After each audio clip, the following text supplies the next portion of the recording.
బాబు గారి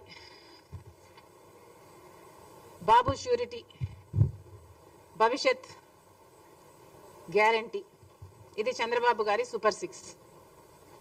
ఈ సూపర్ 6 లో భాగంగా చంద్రబాబు గారు కొన్ని వాగ్దానాలు ఇచ్చారు. వీటిల్లో స్కూల్కి వెళ్ళే ప్రతి బిడ్డకు 15,000 ఇస్తామని, ప్రతి రైతుకి 20,000 ఇస్తామని, ప్రతి మహిళకు 18,000 ఇస్తామని ఇలాంటివి ఎన్నో చేశారు. అఫ్ కోర్స్ ఆయన అధికారంలోకి వచ్చి 2 నెలలు మాత్రమే అయింది కాబట్టి ఇవన్నీ అమలు చేయాలి అని మేము కోరుతున్నాము. ఇంకా ప్రాబబ్లీ డిమాండ్ చేసే స్టేజ్కు రాలేదు ఇది. కానీ గత ప్రభుత్వం అమ్మఒడిని జూన్ జూలై ప్రాంతంలో ఇచ్చేవాళ్ళు. వాళ్ళు ఇచ్చిన అమ్మఒడిని వాళ్ళు తల్లికి ఎంతమంది బిడ్డలున్నా 15,000 ఇచ్చేవాళ్ళు. కానీ చంద్రబాబు గారు ఎంతమంది బిడ్డలుంటే అంతమందికి 15,000 ఇస్తామని చెప్పారు. మరి ఇప్పటి వరకు చంద్రబాబు గారు ఈ పథకం మీద ఏ క్లారిటీ ఇవ్వలేదు. లోకేష్ గారు అయితే ఈ పథకం ఈ సంవత్సరం జరగకపోవచ్చు అని కూడా మాట్లాడుతున్నారు. కాబట్టి ఏ మాత్రం అవకాశం ఉన్నా ఈ పథకాన్ని వెంటనే అమలు చేయాలి అని డిమాండ్ చేస్తున్నాం. ఎందుకంటే మీరు చెప్తున్న సాకు ఇప్పుడు డేటా లేదు, మీ దగ్గర ఇన్ఫర్మేషన్ లేదు అని చెప్తున్నారు. కానీ గత ప్రభుత్వం డేటా అయినా ఉండాలి కదా. గత ప్రభుత్వం పథకం మీరు ఫాలో అవుతున్నప్పుడు కనీసం ఆ మేరకైనా మీరు ఇవ్వాలి కదా. అంటే 1 చైల్డ్ పర్ ఫ్యామిలీకి 1 చైల్డ్ అయినా ఆ డేటా అయినా మీ దగ్గర ఉంటుంది కదా. Why not start with them? మళ్ళీ కొసరు ఏదన్నా ఉంటే మళ్ళీ మీరు యాడ్ ఆన్ చేసుకోవచ్చు. కానీ అసలే ఇవ్వకపోవడం, అది కూడా జూన్ జూలై ఈ మాసాలలో ఇస్తే ఆ తల్లులకు పనికొచ్చే పథకం ఇది. కాబట్టి చంద్రబాబు గారు ఈ పథకం తల్లి దీవెన, అదేనా, తల్లికి వందనం, ఈ పథకం కింద ఏ మాత్రం వీలున్నా కనీసం 1 చైల్డ్ కైనా ఇవ్వాలని కాంగ్రెస్ పార్టీ కోరుతుంది. అలాగే మహిళలకి ఉచిత బస్సు, దీంట్లో ప్రాబ్లం ఏమిటో మాకైతే అర్థం కావటం లేదు. సూపర్ 6 లో భాగంగా మీరు మహిళలకి బస్సులో ప్రయాణం ఉచితం అని మీరు చెప్పారు. మరి దీంట్లో విధి విధానాలు ఏముంటాయి? మహిళలు అన్నాక మహిళలే కదా. ఒక మహిళ బస్సు ఎక్కితే 0 టికెట్ ఇవ్వాలి, ఫ్రీ టికెట్ ఇవ్వాలి. It's as simple as that. Telangana ప్రభుత్వము అధికారంలోకి వచ్చిన వెంటనే ఈ పథకాన్ని అమలు చేయగలిగినప్పుడు మీరు అధికారంలోకి వచ్చిన వెంటనే ఇదే పథకాన్ని, మహిళలకు ఫ్రీ టికెట్ ఇచ్చే పథకాన్ని ఎందుకు అమలు చేయలేకపోతున్నారో మాకు అర్థం కావటం లేదు. కనీసం ఇంత చిన్న పథకాన్ని కూడా అమలు చేసే ధైర్యం మీరు కనపరచకపోతే ఇది ఎలా అర్థం చేసుకోవాలో కూడా ప్రజలకు అర్థం కావటం లేదు. కాబట్టి కనీసం ఈ పథకం, మహిళలకు ఉచిత బస్సు అనే ఈ పథకమైనా వెంటనే అమలు చేయాలని కాంగ్రెస్ పార్టీ డిమాండ్ చేస్తుంది. తర్వాత రైతులకు ఏటా 20,000 ఇస్తామని చంద్రబాబు గారు చెప్పారు. మరి దానికి విధి విధానాలు అంటున్నారు. 80 లక్షల మంది రైతులు, కనీసం మీరు జూన్ జూలైలో ఇస్తే వాళ్ళకి పంట వేసుకోవడానికైనా పనికొచ్చేది. అది ఇవ్వకపోగా, అది ఎప్పుడు ఇస్తారా అని రైతులందరూ ఎదురు చూస్తుంటే అది ఇవ్వకపోగా విత్తనాల కోసం కొన్ని చోట్ల లైన్లలో నిలబడుతున్నారు అని మేము అడిగితే మమ్మల్ని ఎద్దేవా చేశారు.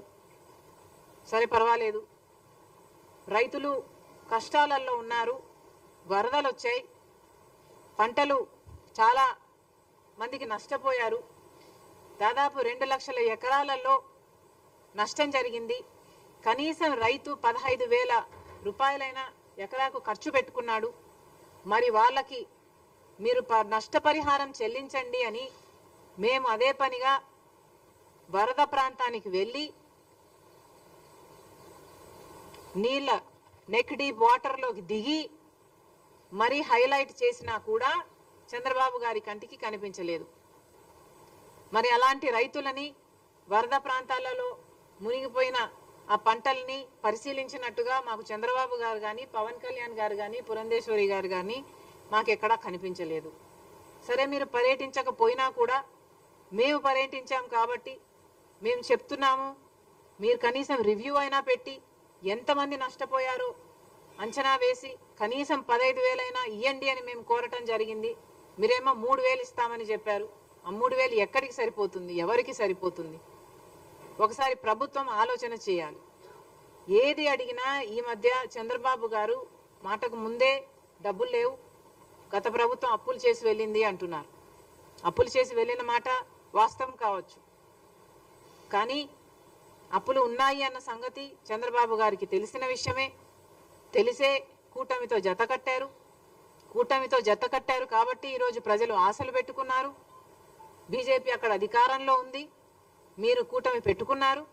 25 ఎంపీలు వాళ్ళకే బుడిగలు చేస్తున్నారు కాబట్టి అక్కడ నుంచి డబ్బులు తెచ్చే బాధ్యత కూడా చంద్రబాబు గారిదే. ఇలా ప్రతిదానికి డబ్బులు లేవు అనకుండా చంద్రబాబు గారు ఏం చేస్తారో, ఎలా చేస్తారో ఏదో ఒకటి చెయ్యాలి. అన్ని పథకాలకు డబ్బులు తీసుకురావాలని కాంగ్రెస్ పార్టీ డిమాండ్ చేస్తుంది. మీరేమైనా మాట్లాడతారా?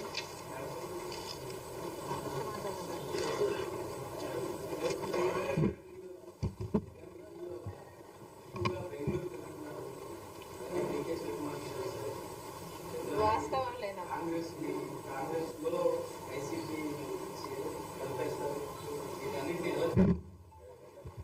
ఇంతకుముందే చెప్పినట్టున్నాం కదా, పిల్లకాలువలన్నీ సముద్రంలో చేరాల్సిందే అని.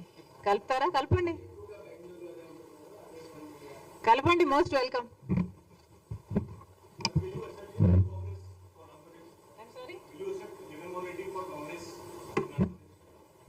Congress party is an ocean.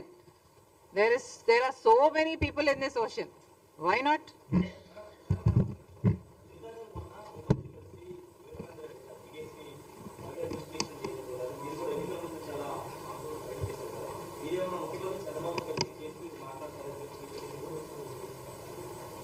అవసరం ఉందని నేను అనుకోవటం లేదు, ఎందుకంటే సునీత ఆల్రెడీ కలిసింది ప్రభుత్వాన్ని. గత ప్రభుత్వంలో న్యాయం జరగలేదు, అప్పుడు ఎన్డీఏ అధికారంలో ఉంది. ఇప్పుడు మళ్ళీ అక్కడ ఎన్డీఏ అధికారంలో ఉన్నా ఇక్కడ ప్రభుత్వం మారింది కాబట్టి న్యాయం జరుగుతుందేమో అన్నది సునీత ఆశ. తప్పులేదు కదా కలిస్తే.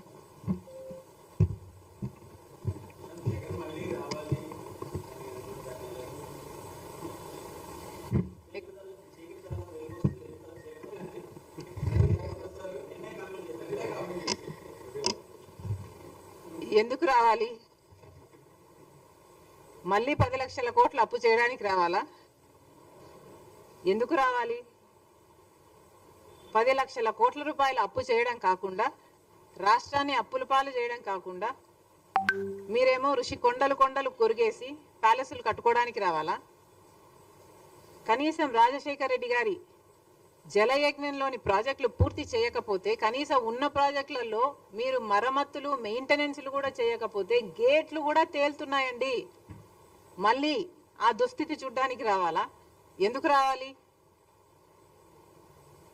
రాజశేఖర్ రెడ్డి గారు ఎంతగానో వ్యతిరేకించిన బీజేపీ పార్టీతో మీరు అక్రమ సంబంధం పెట్టుకుని ఆఖరికి మన అన్ని విభజన హామీలతో సహా, పోలవరంతో సహా, కడప స్టీల్ ఫ్యాక్టరీతో సహా మన విభజన హామీలు మొత్తం, ప్రత్యేక హోదా అన్ని తాకట్టు పెట్టడానికి మళ్ళీ మీరు రావాలా? దేనికి రావాలి?